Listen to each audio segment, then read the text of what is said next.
locker room been looking like out there fall camp?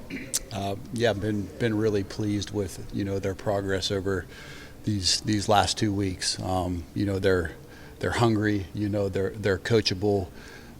They take advantage of every day to get better. Mentally and physically, and had a ton of fun these last 2 weeks. And I think just them continuing to progress and get better.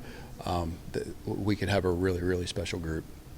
How does this group kind of push each other and progress while they're in kind of a competition as well for those couple top spots? Yeah, I call it a quiet competition. And iron sharpens iron. Is whenever we're going through drills or we're self-serving each other, they push each other to get better. They're always coaching each other. If they see something wrong after a play or after a rep an individual, correcting each other, which is really good, to see the leadership. And really all four of those guys, since the spring have taken a leadership role, in that position group. And I think trying to do that as an entire unit, an entire defense. And, and the best thing is that they don't care who's in there. They don't care how many reps each other gets. They're about being a group, because they know eventually this season we're going to need everybody in that room, and it's been a pleasure to watch. Is there anything different about this group from ones you've seen in the past, I guess? Yeah, I think these guys really do, love and care for each other, on and off the field.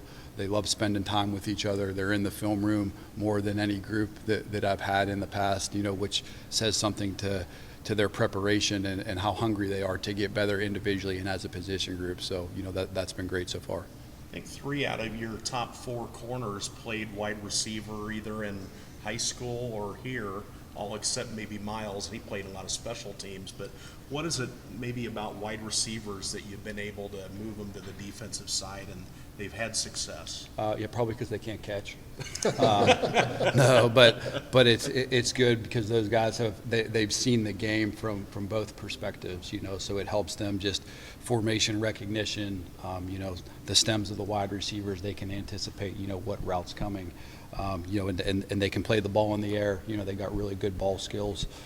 So I think it's a benefit to have those types of guys that have played offense, especially wide receiver, being able to play corner at this level, because I think it's helped them. What's you had so much success or experience working with those guys? What's kind of the first couple things that you really put those guys to work on when you move them over?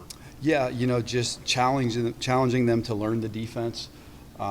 Whether they're a true freshman coming in or a guy like Darian, that had played wide out and made the transition in the spring, challenging to learn their job first and foremost. And those guys, Tavon and TJ and Miles and Darian have done a great job. And then understanding their role, but then understanding, we always say defense is about knowing where your help is. So once getting their job down, understanding, what all 11 guys are doing on defense, I think helps them understand, where guys are going to be at, where their help's at, which has made them better football players. What's the background of Darian's move? Just from a depth standpoint, getting a guy that has elite speed and elite length. He obviously played DB in high school and, did a really good job at that. So I think just the fresh start and the transition of, hey, we need some more guys over in that spot, and he'd be a guy, it's really easy to coach a guy that's 6'3" and has length and can run really fast. It makes me a better coach. So I think the transition was, let's see if he can help us. Had an outstanding spring, has had an outstanding 2 weeks of fall camp. So, looking forward to him still progressing, and obviously helping us this fall. How do you envision him helping you? Maybe just as a rotational piece, or what do you envision for him? Yeah, he's done enough so far in 15 spring practices and 13 fall camp practices that he'll play for us. There's still all 4 of those guys are starting for fighting jobs, and fighting for the starting position. Whoever the best 2 guys coming out of camp will start, but probably the first game of the season by Series 3 or Series 4, the other 2 guys will be in. So, I expect that rotation to continue to happen throughout the season. Obviously staying healthy and everything, but we're going to need all 4 of those guys all year long. Beyond those 4, how's the depth chart looking there? Beyond those. Yeah, obviously those 4 guys, being veterans and have separated themselves. We have 3 younger guys. and Terrell Crosby, Jontez Williams, and Miles Norwood, still kind of learning the defense. It's new to them, but they're all unique and have a unique skill set in themselves. Got some length, got some speed, got some size. So just trying to bring those guys along, and you never know as the progression goes throughout the season. There's always been a guy that has started out on the look team that has ended up playing for us at the end of the year. So we got to continue to develop those guys because we may need one or two of them throughout the season as well. With Norwood, he redshirted last year.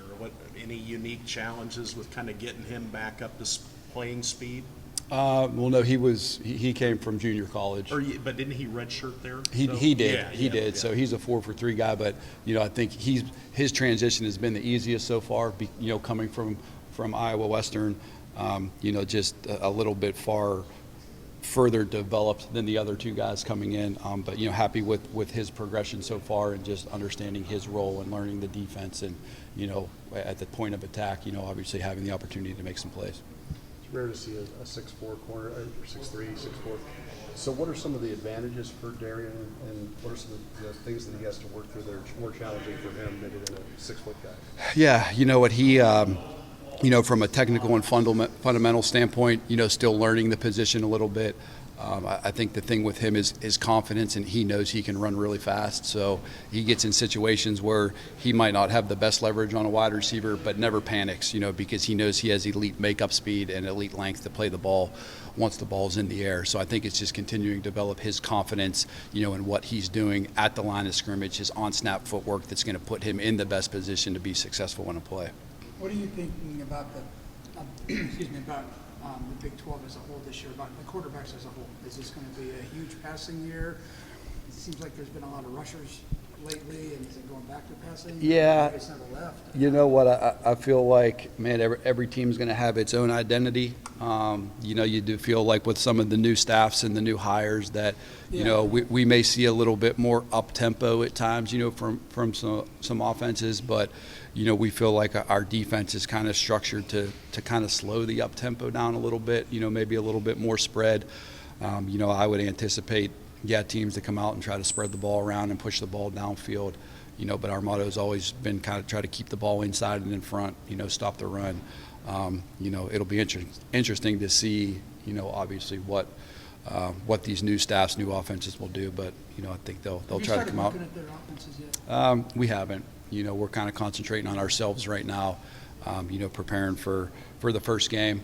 We'll obviously get a chance to look at those guys once we start preparing them, during the week.